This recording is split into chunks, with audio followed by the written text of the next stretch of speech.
the S&P 500 cracks 5,000.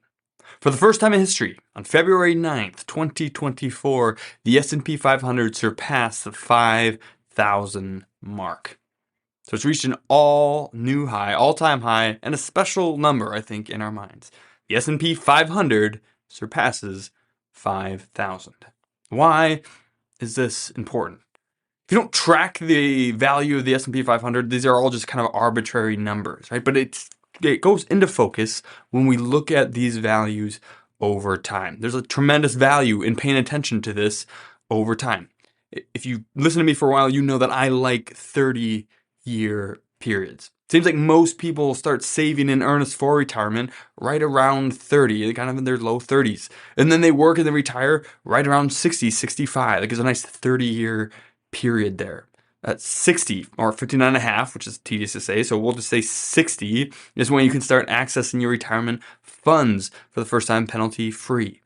And in an average two-person retirement of a couple that retires at 60, at least one of them will live till age 90. So these are nice round figures, round periods for analysis. 30 years of working and saving in earnest, 30 years of being retired. Crisp 30-year periods to save for retirement and live in retirement.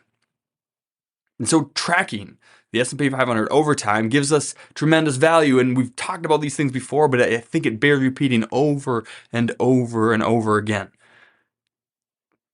Do you want to guess what the value of the S&P 500 was 30 years ago? On February 9th, 1994, exactly 30 years before it broke 5,000.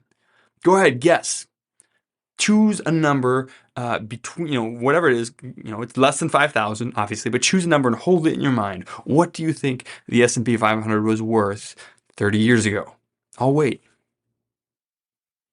Do you have a number in your mind? Well, here's the truth. On February 9th, 1994, the S&P 500 opened at 471. 471. The value of the S&P 500 went from 471 to over 5,000 in 30 years. It's up more than 10 times. But wait, there's more.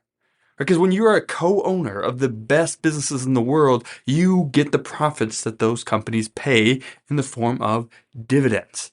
The S&P 500 paid a dividend of $70.30 in 2023. So for every one share of the S&P 500 you owned, you got $70.30 in 2023.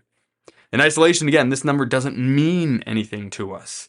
But what about back in 1994? That dividend was $13.30. So the profits paid by the 500 largest companies in the U.S. to their owners grew 5.3x over the last 30 years. So again, the values of the S&P 500 have grown 10x, and the profits that they paid have grown 5x. Put them together, and what have you got? Total return. The S&P 500, again, the values grew 10x, the dividends grew 5x, and if you reinvested those, you wouldn't just get 15x. Because that's not how that works, right? You're reinvesting those dividends over time. They're not all being reinvested at the end.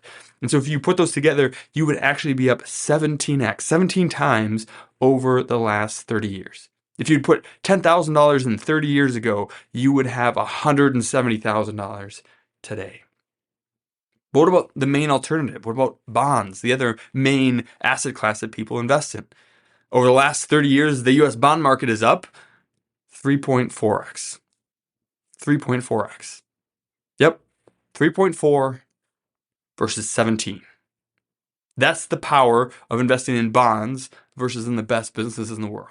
It's because bonds bomb and equities are the best. $10,000 invested in bonds 30 years ago would be $34,000 now. $10,000 invested in equities would be worth $172,000 now. In the video for this and in the blog, if you go to retirementmentorship.com/154, it'll bring you to the blog. It's a couple of graphs here that will show you the difference over time, so just so you can see it between bonds and equities. Again, how does all this compare with inflation, right? Because 10x sounds great, but you remember everything has gotten more expensive in the last 30 years. Well, inflation has averaged 2.5% each year over that time. And so the cost of everything that you need and want to buy has about doubled since 1993. So let's lay that out, right? Again, cost of living is up 2 times. Bonds are up 3.4 times, and equities are up 17 times. So if we adjust those, if we take the real return of bonds and equities, we have another graph in the blog and in the video of what this means. That means that we have in the end $10,000 30 years ago minus inflation. Take all that out, you're still at $16,000 for bonds, $80,000 for equities. So which is safer? Which is the safer investment in your earning years? Which is the safer investment in your retired years between bonds and equities? I'll give you a hint. The answer is actually the same. The answer is actually the same. And here's the thing. We celebrate now the S&P 500 hitting 5,000. And that's a great milestone. It just feels good, feels right. But here's a stock market prediction that I'm going to make. At some point in the future, you will see the headline, S&P 500 cracks 10,000. S&P 500 cracks 10,000. It will happen. It's only a matter of time.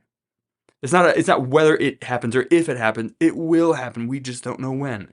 If the value of the S&P 500 can be up 10 times in 30 years, it will go up 2 times again.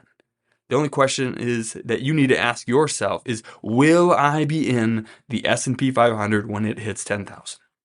Will I be in the S&P 500 when it hits 10,000? This is the crucial question. Millions of people have chosen to be in bonds, cash, fixed annuities, and whole life insurance, CDs, and many other safe investments over the last 10, 20, and 30 years. They have not 17x'd their money in that time. Will you make that same mistake going forward? How long will it take the S&P 500 to hit 10,000? No one knows, right? I'm just predicting that's going to happen. I'm not making a prediction of when that's going to happen. It's easy out, easy caveat. But how long will it take your 5% CDs, bonds, annuities, and other insurance products to double? Well, at 5%, it'll take 14 years for that money to double. But I'm guessing this, right? That if the S&P 500 can 17x in 30 years, I think it can double long before 14 years. And here's the thing, right? Investing in equities is a wild ride. Being co-owners of the best business in the world has its ups and downs. It's not easy, but that's what we're here for, right? My primary role is not to pick the best performing stock or fund or index over the next 30 years, because no one can do that. It's not to predict when the market will go up and when it will go down, because no one can do that either. My job is to ensure that when, not if, that S&P 500 goes from 5,000 to 10,000, that you own it. And it's going to be fun when that happens. Stay the course. We'll see you next week. If you enjoyed that, you would love being part of our free membership community. It's called Retire Membership, and it has a host of benefits, all for free. For example, you can always buy my book, 3D Retirement Income, on Amazon. But if you join us at Retire Membership, we will send you either a hard copy or paperback for free, provide the ebook and the audiobook so that you can listen to it if you don't have time to read it. In addition to that, we'll also provide you with a bunch of content that you can't get anywhere else. For example, we have our quarterly Retire Mentorship magazine, which comes out quarterly and has no ads whatsoever. It's just timely content to help you stay the course. We also have workbooks for our free online workshop to help you get the most out of those, flowcharts to help you make better decisions, and a weekly email to provide timely content that you can unsubscribe from at any time. We never ask for any payment information, and we never share your information with anyone else. We just want to provide timely content and help you stay the course to retire successfully and stay successfully retired. There's no reason to wait, so join us now at retiremembership.com, where you can click in the link in the description and it'll go right there. We can't wait to see you in the community. Cheers. This podcast is educational only and is not investment, tax, or legal advice.